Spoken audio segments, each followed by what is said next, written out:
and welcome. You are watching Cricketomania, and this is a show for you if you know everything about cricket, like our cricket expert extraordinaire, Mr. Ayaz Memon, or are still learning about it, like me, Shilpa Ratnam. Joining us on the show today is Boria Majumdar, noted social historian and academic, and also a very big cricket enthusiast. So going directly to the Dusra of the day, will Sourav Ganguly make a difference on the Mudgal panel? Well, the former India Test captain has been inducted into the committee on Sunday. This committee, of course, is to probe into the IPL betting and fixing scandal. Yeah. Well, I think it's a terrific addition to the panel, and I'm surprised that it wasn't done earlier. I know that Justice Mudgal has been looking around for finding somebody to be on the panel, and it makes me wonder why should the Supreme Court or the Justice Mudgal committee go out and seek such players? Why couldn't the BCCI have done it? Right. Why couldn't the BCCI because they just had a two-member panel initially. No, that apart, I'm saying why doesn't the authority make better use of players and former players like Sourav Ganguly of extraordinary credentials and huge integrity? We all know what he has done for Indian cricket. Had we roped in these guys earlier, I know he was playing till a few seasons ago, the IPL, and he hadn't retired. But I think immediately on retirement, he should have been part of some panel, maybe part of the governing council, which would have looked into these matters a little more aggressively. I think the BCCI should have been proactive rather than now wait. It's a right royal mess. Right. You're getting him into this right royal mess. I think it's a belated but the right move. Right. I know, Boria, you agree with him as well because I've read your article on the same issue in Cricket Buzz very recently, in fact. So do you echo what Ayaz feels?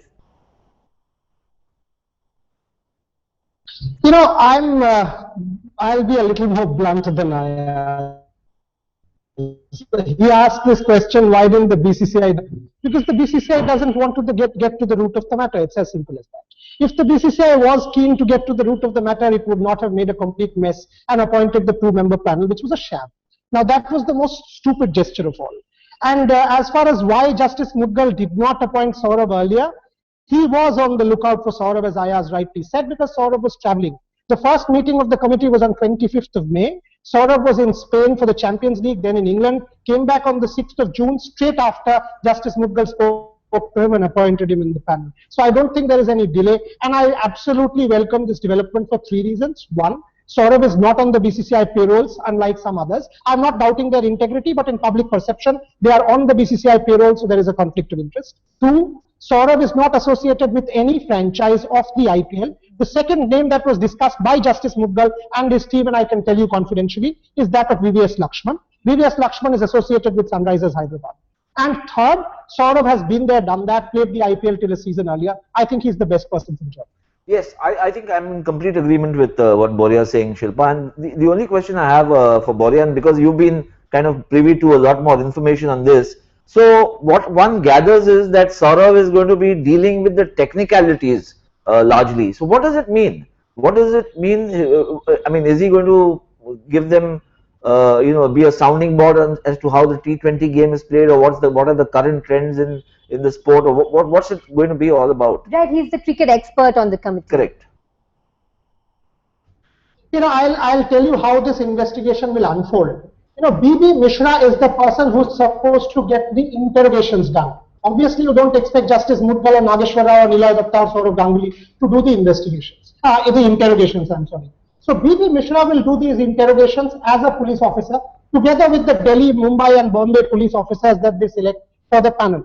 Once they do that, they will then place before the committee, which includes Sourav, all these findings. And then the particular matches and the particular instances that are in question will be discussed with Sourav threadbare. That is there a question of suspicion here? What does he feel? As the expert on the game, played the game for so many years with distinction, he should be able to give them a lead on that, okay, this is actually problematic or this could have happened. That is how this investigation will now go on. By the way, the investigation is already on. B.B. Mishra has already started the investigation. So wait and see. Obviously, there will be no media briefings. But in August, in time, we will get to know exactly what has transpired. There is no doubt about Ganguly's impeccable integrity, but he's also set to become the secretary of the Cricket Association of Bengal. Will this in any manner prompt him to go soft on the players? I don't know whether he is, and I think Boria can enlighten us also about whether he is aspiring to be the CAB secretary or not. But I don't see that as a, as a constraint or as a limitation.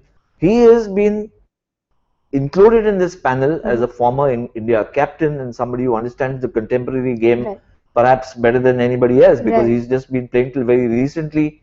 He's handled players, all kinds, successes, failures, and also remember, he took over the captaincy of the Indian team when India's credibility was at bootless level after the match fixing scam of 2000.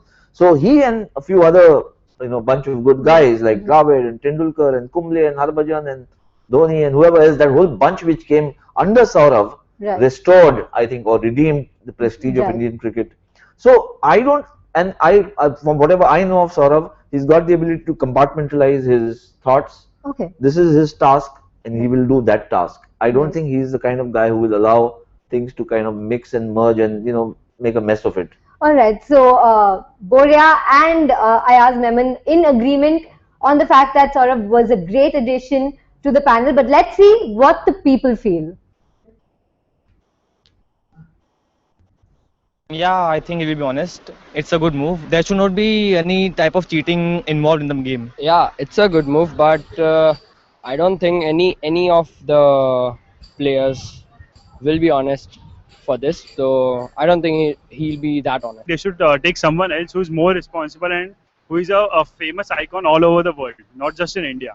If it's Sourav Ganguly, I personally think he's not. He hasn't achieved that much. Yes, I think it's a good move to introduce Sourav Ganguly into the committee. He does have an idea of what goes in and the transparency, and he is used to the BCCI. There'll be more transparency if you have a former player of such good repute. Having a former cricketer on the board, I'm sure it'll bring a lot of points forward that other people don't consider. I think the forming of the committee itself is a good idea, but I'm not so sure about Sourav Ganguly. Yeah, I think so. He'll be honest about what happens in the future. In his entire career, he's been, loyal and, he's been a good cricketer. So it's a good move. Yes, it's a very, very good move. And as being the younger generation, I would be more happy to see a good coach guiding us. Right, a lot of optimism there. Many feel that he is a great addition, just like all of us feel. A lot of girls there giving responses, huh? So it just shows you how much sports spectatorship in India has changed. Just like a digression from what we were discussing. A lot of women are now following sports, especially cricket. And they also have an opinion on it. They have an opinion, which is great. Yeah. So a lot of optimism there, a lot of Ganguly fans. A few are sounding a bit jaded. That's okay. I mean, you always have pros and cons. So somebody else may have a different point of view. That's fine. I think by and large, you're getting a near consensus that somebody like Sourav is a great addition because even the people who you're speaking to, there's an instant recall who Sourav Ganguly is. Right. And that was the objective, I think. Finally, you can appoint somebody who's, also got great maturity and integrity, but who may have no currency at all in the current ethos of the game. Right, and he's not contemporary. Sourav was playing till 2012 for the IPL. Yeah. So, look, speaking of the other senior players, which you did mention, be it Sachin or Dravid, they're also seen to be players with, impeccable integrity. So, shouldn't they take a more proactive role in mentoring young players, considering the money is so big and the stakes are so high? And the temptations are so big also. Yes. Well, look, there are two aspects to this. One is about IPL 6, the match fixing scam and the investigation into it. I don't think either Rahul or Kumble or Sachin or Lakshman would have qualified because they are associated with one team or the other. Okay. So, there might be a conflict of interest there. Sourav is completely detached. So he was the best candidate in the circumstances. On a broader canvas, yes, where Indian cricket is concerned, I think that all these legendary guys should be proactive, and in fact they should volunteer their services to the extent that they know that there are these problems lurking around in the system or in the background or in the foreground, wherever it may be. They do once in a while go to the National Cricket Academy and talk to the young guys, but I think it needs to be far more. Let's try and get Boria's view on that. Do you think that would make a difference? 2 points here. One, Ayaz is absolutely spot on. Why not Dravid, Kumble, Lakshman or Sachin. Several people have tweeted based on that article I wrote that why not Dravid? Absolutely not, because he's part of Rajasthan Royals. VVS is Sunrisers, Tendulkar is Mumbai Indians, so it's Kumble. So while all of these people are of impeccable integrity, there are questions of conflict of interest, so they could not have been taken by Justice Mudgal. So Sourav is the best candidate. Two, whether it will make a difference or not, of course it will. I mean, if these people start mentoring the youngsters, I'll give you a specific example, and this is from Sachin. You know, he tells me that in the leg, there was a special kind of task taken by CSCs or a briefing that was done there to the players that these are the things that you should do or you shouldn't do. But you should also look at it from the other way around. Sachin tells me that while the players are being briefed, does the ACSU official know all the players? He doesn't. You know, he absolutely doesn't know, say, I use Vendra Chahal. Now, he's not the most common face. Does the ACSU official actually know all the players who are playing in the IPL? So, will not they be trained as well? Will there not be special briefings for them as well? It's got to be a symbiotic, synergistic process. That's what will lead us to a conclusion. That doesn't happen. Even in this year, it did not happen. In the UAE leg, I can tell you. Because the ACSU people, they are not briefed, okay, that these are the players, these are the issues. Because, say, for example, they're in a mall. Now, Ayaz and I, we are two normal people. We can sit in a mall and have a cup of coffee. Will the ACSU official know, unless he really knows me by the face and my name, that, okay, this is a player playing for the Mumbai Indians. Unless he knows I'm sitting with the bookie or whoever, he can never spot me. So this has to be a proper mentoring process, not only by these senior cricketers, and they should not only be asked to mentor youngsters, but also give ideas like this one to the board and to the IPL Governing Council that how to stamp out fixing. So proactive role overall, not just in mentoring them, but also ideas on how to stamp out corruption, you know, in all. Yeah, you know, I have one complaint or grouse, not so much, I have a grouse against these very formidable players that they all seem to have taken a kind of a wait and watch, you know, position. Right. Until they're called to the docks, until they're called. So, which is fair. They've all finished their careers. They are in roles of advisors or mentors, and the game is huge. But you know, it's become a kind of a golden goose situation where everybody is waiting for the eggs to come and enjoy it. I think everybody should be seized of the crisis that also Indian cricket is hit with. Right. So while Indian cricket is extremely rich and there's a lot of good happening, lots of players getting a livelihood and the support staff and all that, there is this threat which is kind of an omniscient threat that something might go amiss. There's an underbelly which we can't deny and which we can't run away from. Right. We've seen that happen over the last 6-7 years, year after year after year after year. And if that's the situation, then I would urge all these players, irrespective of whether Supreme Court decides or Mudgal panel decides or not, they should perhaps do some brainstorming in a kind of a quasi-official capacity, if that is the case. If they don't work, you know, I can't understand why they are not part of the governing council of the IPL. At least a couple of them.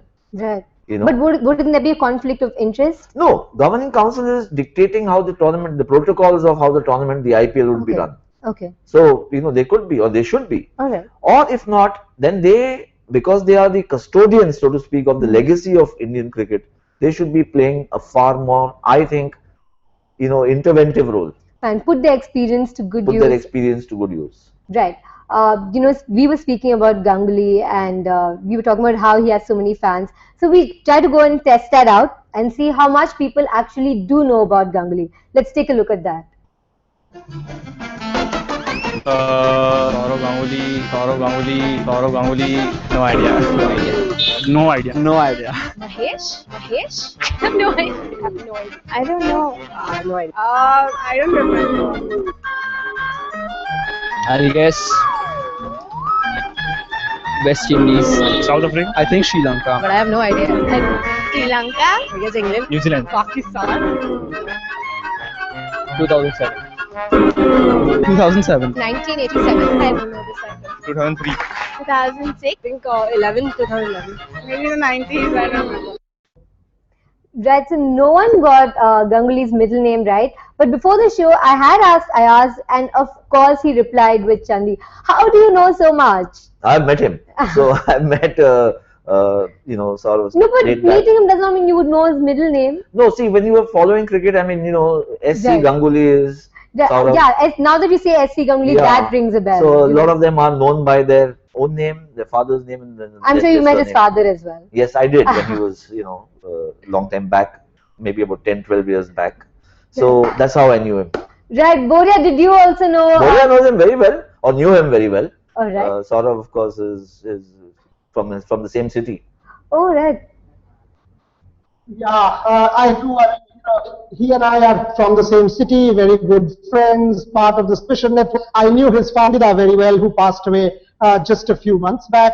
I know the family. I know everybody. I mean, I know his daughter. I know his wife. He and I sort of meet perhaps every week. So yes, I mean, what is interesting, I just want to make this point to Ayaz. Ayaz asked me whether he's actually contemplating to join the Cricket Association of Bengal or contest the elections. Yes, he is. And that I think is a welcome development. Sourav Ganguly joining the Cricket Association of Bengal, will be a welcome development not only for Bengal cricket but also for Indian cricket. Secondly, the point about Ayaz, why these players don't join the governing council.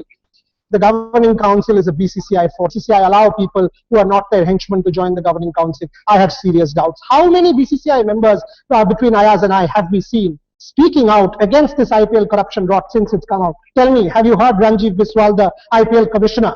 Has he spoken a single word about the Mudgal panel? Why didn't the BCCI tell the Supreme Court, we will do it on our own? Even the working committee that was convened on 20th of April chose Ravi Shastri, Justice Patel, and all the three members that they had chosen and C.R. Madhavan.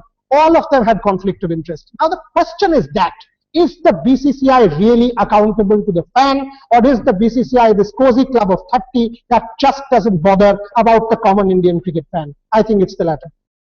I think he's hit a sore point for Indian cricket lovers. I think he's absolutely right, Boria. Where the IPL is concerned, I think for me the fundamental flaw is in the construction of the governing council, because it is like a cozy club which is there and it's been having recurring problems. Guys who have absolutely perhaps no clue about the modern game. So you they think are part of an overhaul of the committee is it's imperative. First of all, well, what Gavaskar did this year, he got Deepak Parekh on as a advisor to the governing which council. made things very transparent. You see, it's a perception game. Right. Nobody used to believe that the governing council is so clean, and therefore, if you get a Deepak Parekh, then people say, oh, okay, it can't be as non-transparent as it was earlier. But I'm saying, why do you need to reconstruct the governing council? You have maybe a couple of directors who are non-BCCI members, like any good corporation or corporate entity has. I think there has to be a representative from the franchises who's looking after their interests. Right. They should have, for all the franchises put together, they can have a collective entity, one person nominated, and who should be there. It happens in all the leagues. You take NBA or the baseball league. The owners who own teams and cough up millions of bucks, if they don't have a voice, then it's it leads to too many complications and conspiracy theories going around, which is not good for the game. Right. So I think, and therefore also in the conduct of the tournament, somebody like a Ganguly or a Dravid subsequently, once he finishes with his assignment, or a Kumble, who's so well versed with the game, this format, current players, they have the ability to see what could possibly go wrong or what is going wrong. They need to be part of the governing council. Right, a lot of food for thought there. Just wrapping up the show, we've had some great opinions coming in on Ganguly. Seems to have a very clean career and a great legacy. I think that one that he leaves behind. Just observing from today's show. So, but that's all we have time for. So we have to wrap up. Thank you so much for joining us, Mr. Boria. It was great having you on this show. And before we go, Ayaz, you had a question for the viewers, didn't you? I had a question for what about Sourav Ganguly? Yes, yeah. You bowled me a googly earlier on today. So tell me what was the question. I cannot recall it for the life of me. But see, that's because Ayaz bowling another googly at me. Yeah. Well, okay. So I'll ask you the question. Right. Now, which World Cup did Sourav Ganguly lead India into the final of? But we did ask the viewers that. And they got the answers right? Yes, they did. One of them got it right. One of them. That was 2003. Yes, so that was. There's no point in doing that. Okay, let me ask viewers this. So Sourav Ganguly's career began in 1996. He began with a century at Lords on his Test debut. Wow. But his international career, when did it begin? he may not have played a match, but The time he took off his shirt at Lord's no. balcony. You're way off. That was 10 years later. That was 2002. But he went on a tour much Okay. before he made his Test debut. All right. And in fact, he didn't play any international match. But what was that tour? Which year is the question? All right, that seems pretty easy. I'm going to try and Google it and try and Come on, bring those Flipkart vouchers for you have to be myself. smart. You can't do that. So if you know the answer, tweet to us at Boom News TV and do watch and keep watching Cricketomania. Thank you so much for joining us.